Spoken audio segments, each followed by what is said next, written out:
Ryan Reynolds here from Mint Mobile. With the price of just about everything going up during inflation, we thought we'd bring our prices down. So to help us, we brought in a reverse auctioneer, which is apparently a thing. Mint Mobile Unlimited Premium Wireless. How to get 30, 30, bit to get 30, bit to get 20, 20, 20, bit to get 20, 20, bit to get 15, 15, 15, 15, just $15 a month? Sold! Give it a try at mintmobile.com/switch. $45 up front for 3 months plus taxes and fees. Promo rate for new customers for limited time. Unlimited more than 40 gigabytes per month. Slows full terms at mintmobile.com.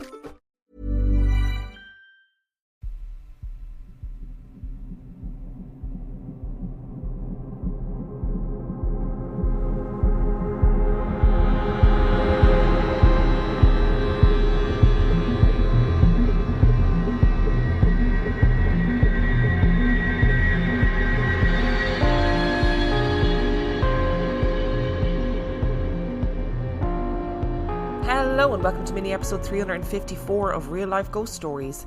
And I have 3 spooky stories for you, and the last story comes from April the 8th, 2024. And story number 1 comes from Jeweliza. My family and I used to live in an old country house in the middle of nowhere. The closest neighbours we had were about 10 miles away. I don't know how long that house had been there, but right next to it was a smaller house, which I always thought was odd. The smaller house was run down with a screen door, and no one had lived in there for a very long time. The only time we went in there was to put our old clothes and toys, basically as a storage unit. My sister and I shared a room together. I remember dreading for the night to come. It was as if I knew something was going to happen. I was a sensitive sleeper. I could wake to any noise. One night I woke to something knocking on our window, which was on my side of the room. It was faint, but it kept going and going. I was so confused because we had no trees or objects next to this side of the house. I mustered up the courage to look through the blinds and no one was there. I was terrified. I tried to wake up my sister, but she is the deepest sleeper. She won't wake to anything.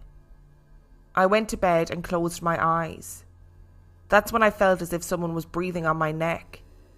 I could feel the warmth of it. At this point I was shaking, never wanting to open my eyes.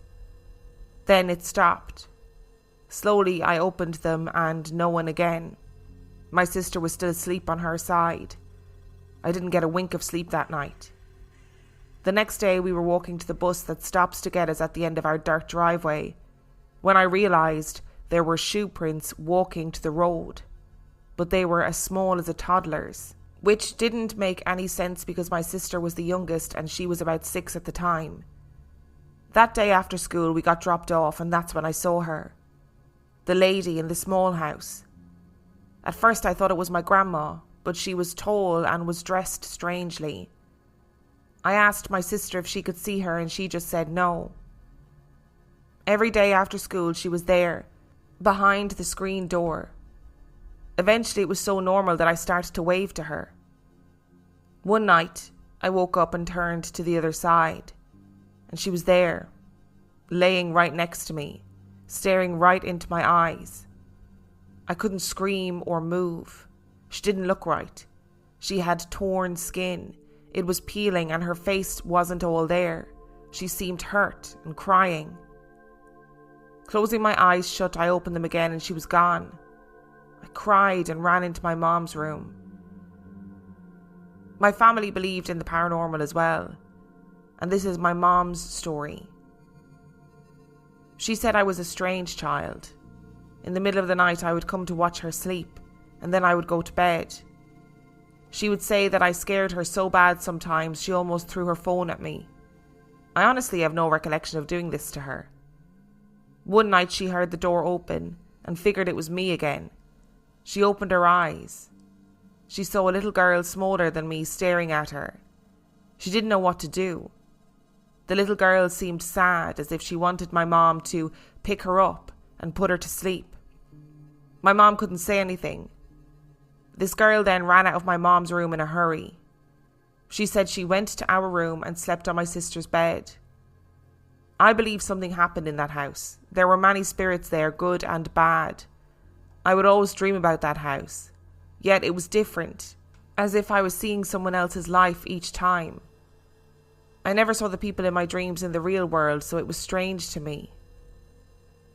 This last story is about my grandma's experience. My grandpa passed away in that house due to a heart attack. He was a kind man, super social and funny. During the night, my grandma woke to a bright light coming from her restroom, which was next to her bed. It was blinding, she said. Then she heard the toilet flush and the light went away. We believe it was my grandpa trying to make my grandma laugh one last time. He was the funny one, and my grandma is a serious lady. He would always try to make her smile. He succeeded, and she smiles and laughs every time we talk about that story. He would say that he was the sun and she was the moon, and that they needed one another in this life and the next. Oh, that's made me all emotional. He was the sun and she was the moon.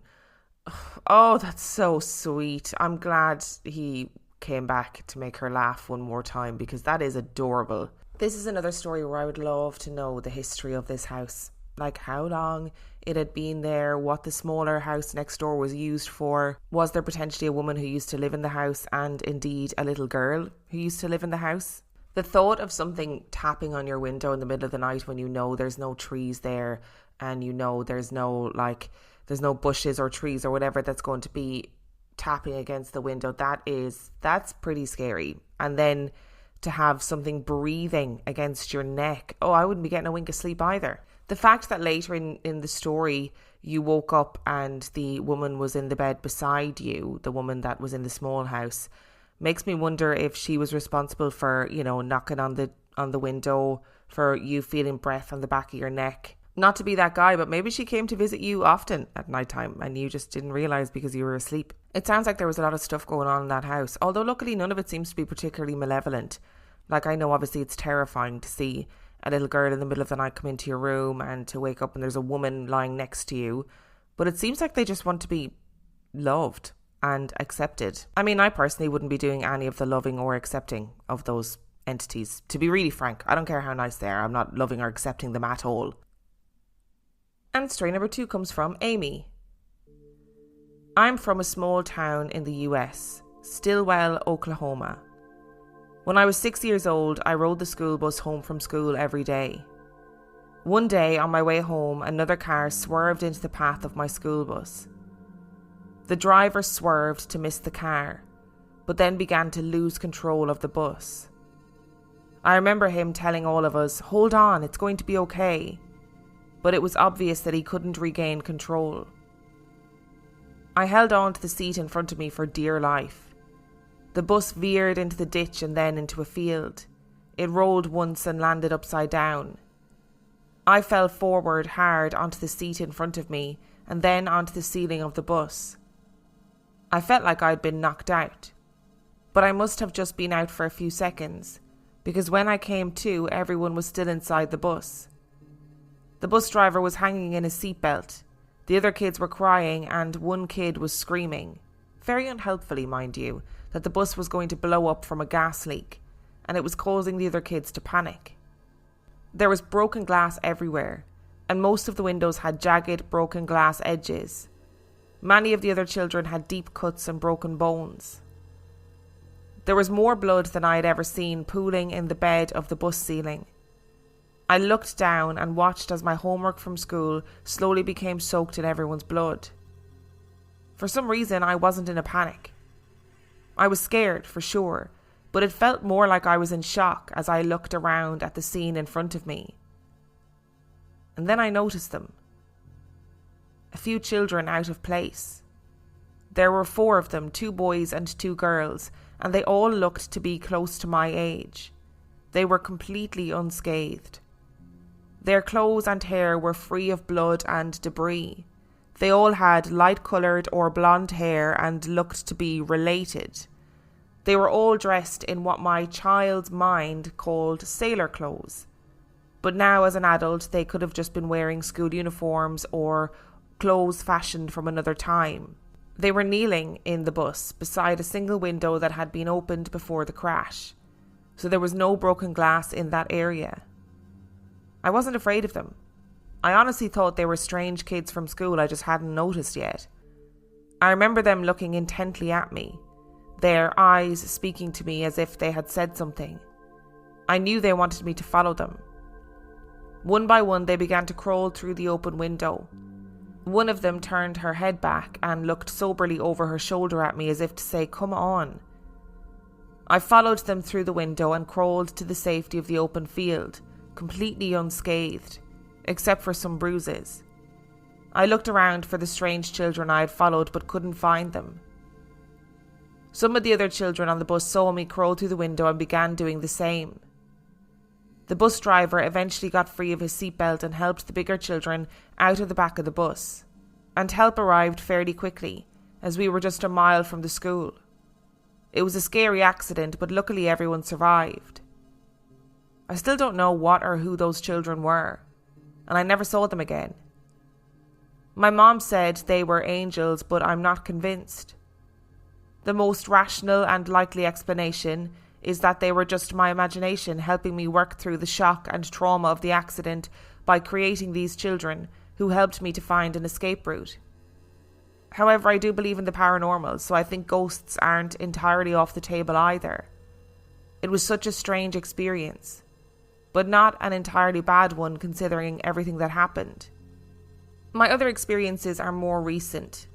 I live in Springfield, Missouri now, a much bigger city than the small town I came from, but not a large city in comparison to others by any means. I'm a nurse and I used to work in a psychiatric hospital. It has an ER downstairs and then 3 areas for the different aged mentally ill. There have been many deaths there.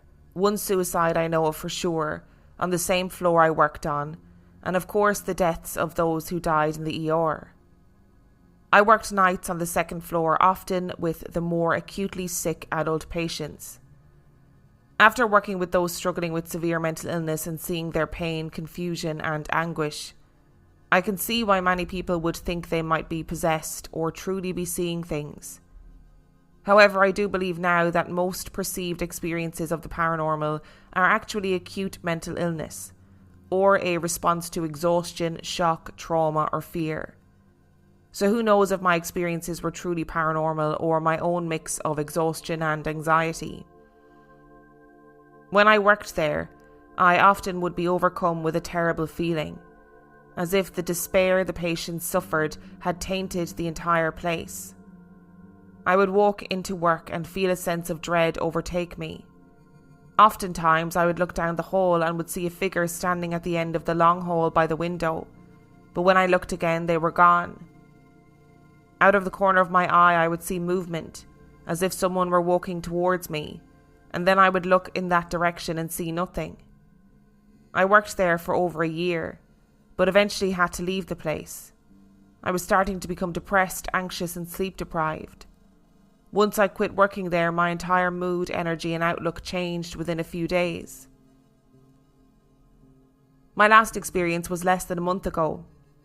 To celebrate my best friend's birthday, she and I decided to have a girls' weekend at a haunted winery, Belvoir Winery in Liberty, Missouri.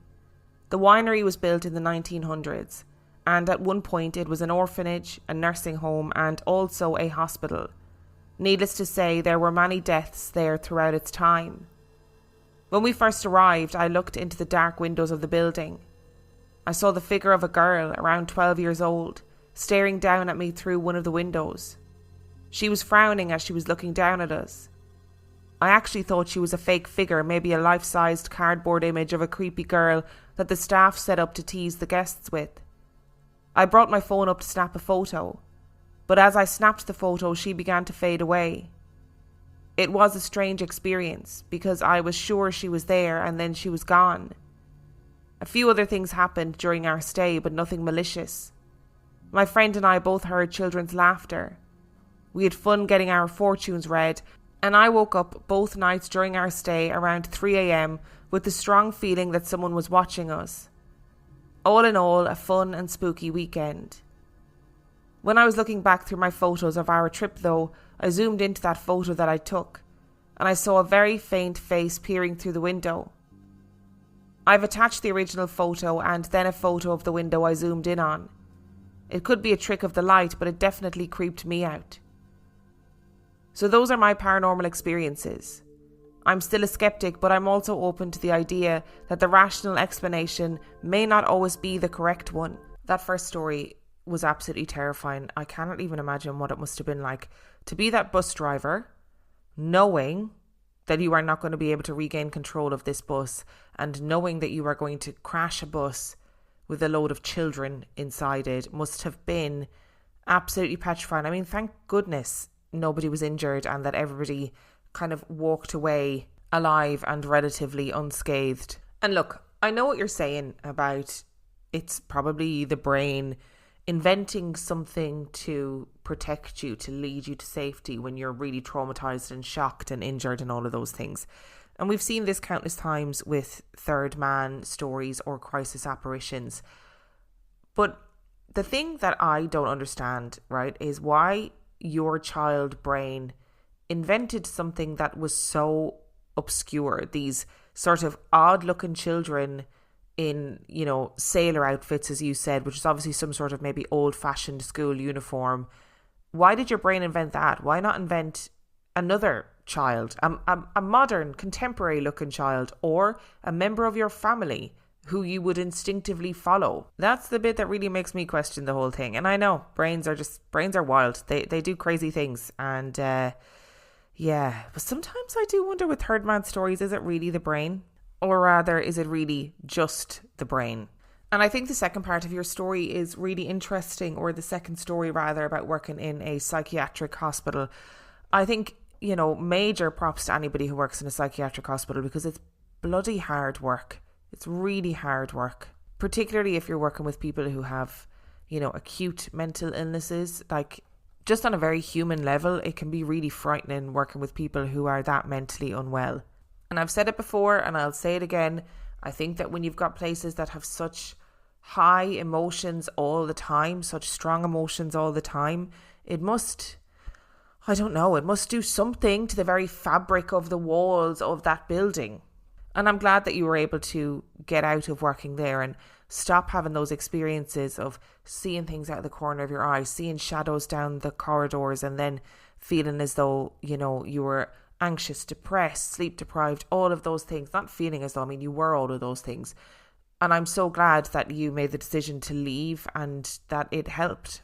And as always, with stories that come with photos, I have put the photos on Instagram, Facebook, and on the Patreon page, so you can have a look and see what you think of them. That haunted winery sounds great, by the way. Like, that sounds so fun. As in, not fun that it was an orphanage, a nursing home and a hospital, blah, blah, blah, and is apparently very haunted. But going and getting your fortune told, drinking wine, having a good time with your girlfriend, like, that sounds amazing. Waking up at 3 a.m. and feeling like there's somebody watching you sounds less amazing, though, I will say. Why don't more infant formula companies use organic, grass-fed whole milk instead of skim? Why don't more infant formula companies use the latest breast milk science? Why don't more infant formula companies run their own clinical trials? Why don't more infant formula companies use more of the proteins found in breast milk? Why don't more infant formula companies have their own factories instead of outsourcing their manufacturing? We wondered the same thing. So we made ByHeart, a better formula for formula. Learn more at byheart.com. Hiring for your small business? If you're not looking for professionals on LinkedIn, you're looking in the wrong place. That's like looking for your car keys in a fish tank. LinkedIn helps you hire professionals you can't find anywhere else, even those who aren't actively searching for a new job but might be open to the perfect role. In a given month, over 70% of LinkedIn users don't even visit other leading job sites. So start looking in the right place. With LinkedIn, you can hire professionals like a professional. Post your free job on linkedin.com/spoken today. And story number 3 comes from Brenden. The story I'd like to share is what I like to call my personal demon. It is this entity that appears every so often and only ever watches from afar. It is in a humanoid shape, but is always perfectly shaded, covered in darkness, obscuring any features other than dimly lit eyes. I've had multiple encounters with this demon in various places, and here's the times that I can remember. When I was about 14 years old, I went for a nighttime walk, and as I got back to my house, I felt something ominous, like something was watching me. As I walked up my porch steps, I turned to see a figure standing partially under a street lamp, up the block and facing my direction, completely unmoving. I stood motionless for a moment, unsure if it was a neighbour, but as I could feel it gazing upon me, I got chills and bolted inside. I looked out of the window to see it again, but it was gone. I wanted to brush it off as my imagination, but it felt too real. The next encounter was when I was around 16. I was driving on a semi-misty evening. It wasn't completely dark out yet. As I was driving, I saw something standing in the middle of the road, right in the path of my car. Something that was obscured by the mist, but still dark enough that I could see the shape of it in the mist. I went to swerve out of the way, but when I blinked, it had vanished. But in that moment that I had seen it, I knew what I had felt.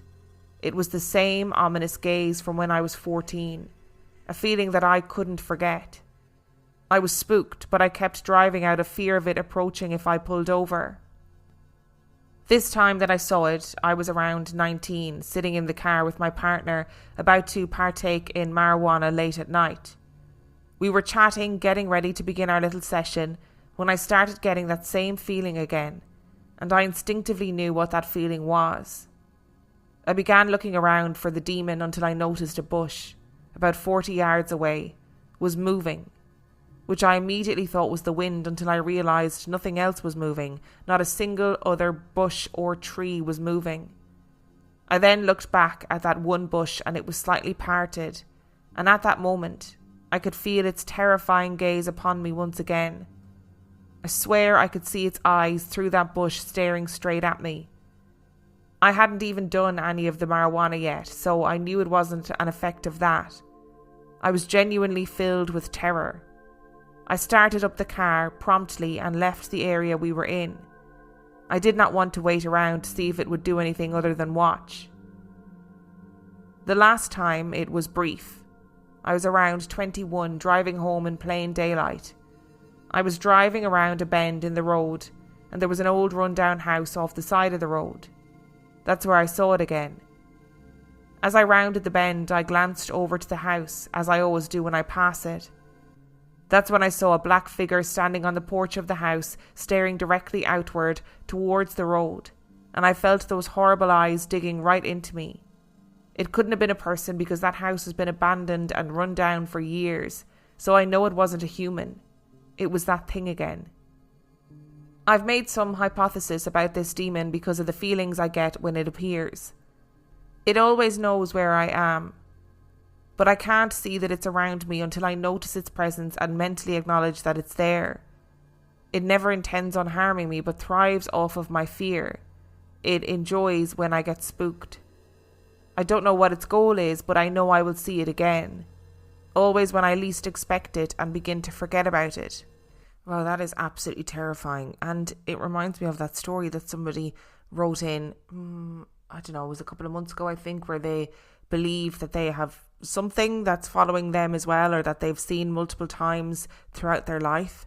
And I can't help but wonder what the intention is here. Is the intention to follow you for the rest of your life and just scare you every so often and feed off that? Because what a boring existence for that demon. And I think it's interesting that you often feel it before you see it. So you feel that sense of like panic and like desperation, and it's here somewhere. And it's amazing that it pops back up when you sort of least expect it. You'd sort of think that it would pop up when you're going through something really difficult in your life, or I don't know, like something has happened, you're grieving, you've had an argument with somebody, you're going through a stressful period. But no, this just seems to pop up every so often randomly. And it also begs the question, why? Why you? What is it about you that has attracted this figure, this entity? And what if it's like a guardian angel who's getting it really wrong? If they're like, God damn it, I keep scaring him, I don't mean to, just want to let him know I'm here. And it seems like the only way I can do that is by dread and fear. I'm really not doing this very well. Brenden, keep us updated. Thank you so much for listening to today's episode. Thank you to Jeweliza, Amie and Brenden for sending in your stories. Remember, the last story came from April the 8th, 2024. And if you would like to send in your story, you can do so by emailing it to reallifeghoststoriespodcast@gmail.com. You can also check out the website reallifeghoststoriespodcast.com. And if you are desperate for some extra content, you can subscribe to the Patreon. That is patreon.com/Real Life Ghost Stories, where for $5 a month or $2 a month you get access to heaps of extra content, as well as every single main and mini episode completely ad-free. And on that note, I shall see you next time. Why don't more infant formula companies use organic, grass-fed whole milk instead of skim? Why don't more infant formula companies use the latest breast milk science? Why don't more infant formula companies run their own clinical trials? Why don't more infant formula companies use more of the proteins found in breast milk? Why don't more infant formula companies have their own factories instead of outsourcing their manufacturing? We wondered the same thing. So we made ByHeart, a better formula for formula. Learn more at byheart.com.